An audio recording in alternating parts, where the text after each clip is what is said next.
জগন্নাথ বিশ্ববিদ্যালয়ে ভর্তি পরীক্ষা 2025-26 শিক্ষাবর্ষে ফার্স্ট মেরিটের পরে দ্বিতীয় মেরিটের লিস্ট প্রকাশিত করা হয়েছে এবং ভর্তি বিজ্ঞপ্তি প্রকাশ করা হয়েছে।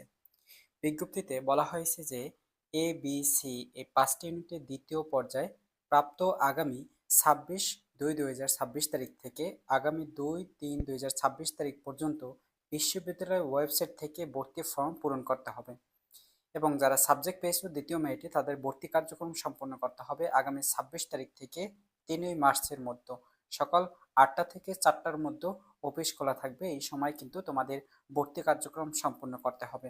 অর্থাৎ সেকেন্ড মেরিটে যারা সাবজেক্ট পেয়েছো তোমাদের আগামী 26 তারিখ থেকে 3 মার্চের মধ্যে ভর্তি কার্যক্রম সম্পন্ন করতে হবে শিক্ষা শাখায় উপস্থিত থেকে, এবং অনলাইনে ভর্তি ফর্ম পূরণ করতে হবে 26 তারিখ থেকে 2 ফেব্রুয়ারির মধ্যে। এখন আসি তোমাদের কোন ইউনিটে কত টাকা ভর্তি ফি। প্রথমত রয়েছে এ ইউনিটে ভর্তি ফি 12,630 টাকা এবং বিজনেস স্টাডিজ সি ইউনিটে 10,630 টাকা, বি ইউনিটে 10,630 টাকা এবং ফিল্ম অ্যান্ড টেলিভিশন সঙ্গীত নাট্যকলা বিভাগে 12,630 টাকা আর চারুকলা অনুষদ বিভাগে 12,630 টাকা।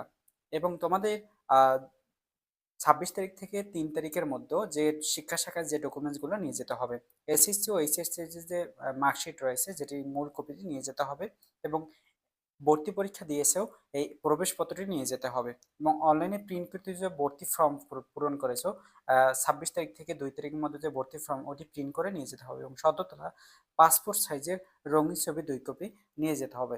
এখন আসলে তোমাদের সেকেন্ড মেরিটের রেজাল্ট কিভাবে দেখবে। এখানে তোমাদের এইচএসসি রোল নম্বর দেবে এবং তোমাদের এসএসসি রোল নম্বর দেবে এবং তোমরা যে অ্যাপ্লিকেশন করার সময় যে নাম্বারটা দিয়েছিলে সেই নাম্বারটি এখানে দিবে এবং তোমরা যে অ্যাপ্লিকেশন করার সময় যে তোমরা একটি পাসওয়ার্ড দিয়েছিলে সেই পাসওয়ার্ডটি এখানে দিয়ে তোমরা লগ ইন করবে।